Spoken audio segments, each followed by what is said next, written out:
Bentornati a EU Factor, il nostro appuntamento settimanale con le politiche europee di coesione, il cui futuro è a repentaglio o quantomeno in discussione mai come prima in una storia che è cominciata nel 1976 per quanto riguarda gli investimenti di coesione. Pare infatti che alcuni governi, tra cui il nostro, siano molto più interessati a un sistema più snello e più diretto di gestire i fondi europei, quello che è diventato famoso sotto il nome di PNRR.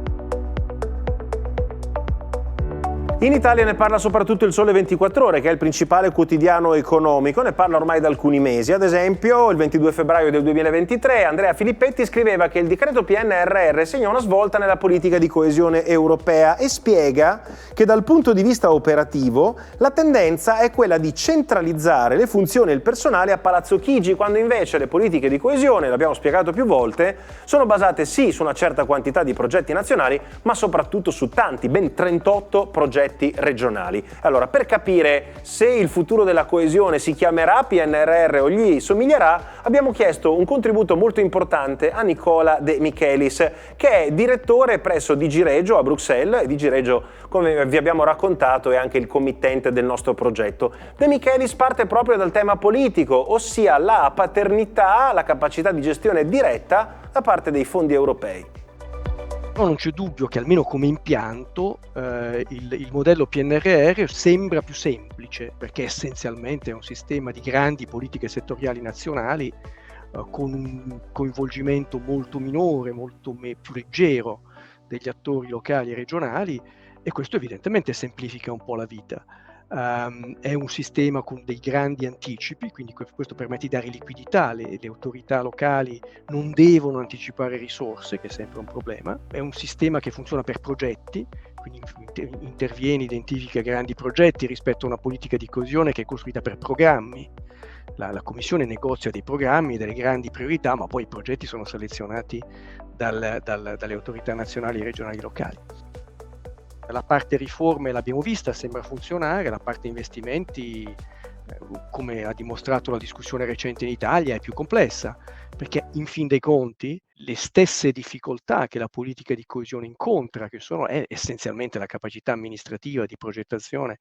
dell'amministrazione pubblica, la incontra tale quale il PNRR, perché poi la messa a terra di quegli investimenti è da qualche parte su un territorio con delle autorità locali, dei comuni, delle regioni, delle province. Credo che la questione che si porrà nei prossimi anni, nei prossimi mesi, in cui la Commissione inizierà a riflettere sul nuovo bilancio dell'Unione post 2027, sarà probabilmente un incontro fra questi due sistemi, una forte componente riforme, che è quella che il PNRR ha messo sul tavolo, e vedremo fino a che punto le autorità locali, territoriali, continueranno ad avere un peso nel disegno e nell'attuazione di queste politiche. Un aspetto molto importante che va sottolineato circa i fondi di coesione e il PNRR è che l'Italia è un paese che gode di particolare fortuna, diciamo così, quando si tratta di ricevere finanziamenti europei. Al pari della Spagna e della Grecia, ma facendo un discorso relativo più ancora di questi due paesi, l'Italia è destinataria degli investimenti principali. De Michelis ci aiuta ad orientarci tra questi investimenti e a capire anche l'importanza che hanno per l'Italia. Tra il PNRR, che sono 200 e passa miliardi, la politica di coesione, che con il cofinanziamento nazionale, che è obbligatorio all'interno della politica di coesione, fa 75 miliardi, con la coda della programmazione vecchia 14-20 che si sta concludendo, si concluderà alla fine di quest'anno, che sono altri 40-45 miliardi, e ne mancheranno ancora una quindicina da spendere. Stiamo parlando di cifre astronomiche, ma di nuovo poi si tratta di vedere come tutte queste risorse sono utilizzate in modo efficace, efficiente, nei tempi, rapidamente, e lì a mio parere c'è molto da fare.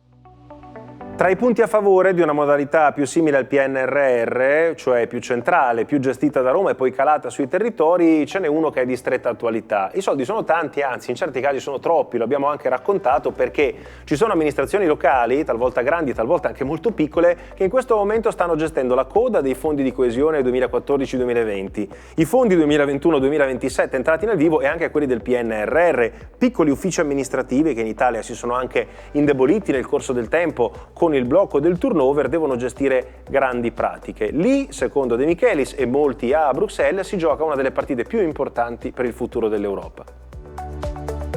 Sono convinto che la questione per paesi come l'Italia, ma non solo l'Italia, la Spagna, la Grecia e tanti altri paesi in Europa, sia soprattutto una questione di istituzioni e di funzionamento delle istituzioni. Poi certo, bisognerà poi guardare il policy mix, fare un pochino più di verde, stare più attenti alle energie rinnovabili, all'efficientamento energetico, ma se non c'è una macchina che permette a queste risorse di essere costruite, di essere disegnate, di costruire progettazione, poi i meccanismi si incagliano e si incagliano ancora di più in questo momento di grande sfida in un certo senso, perché le risorse si sono moltiplicate da un giorno all'altro per un fattore 3-4, quindi improvvisamente le stesse amministrazioni sono trovate a gestire 4 volte le stesse risorse. In chiusura abbiamo chiesto a Nicola De Michelis di raccontarci uno scenario ideale per aiutarci a capire quanto peso hanno avuto dal 1976 a oggi i fondi di coesione sulle nostre vite. È uno degli obiettivi del nostro progetto e gli abbiamo chiesto di aiutarci a capire come sarebbe l'Italia, ma qualunque altro paese membro dell'Unione Europea, parimenti senza queste risorse che sono arrivate regolarmente ogni 7 anni.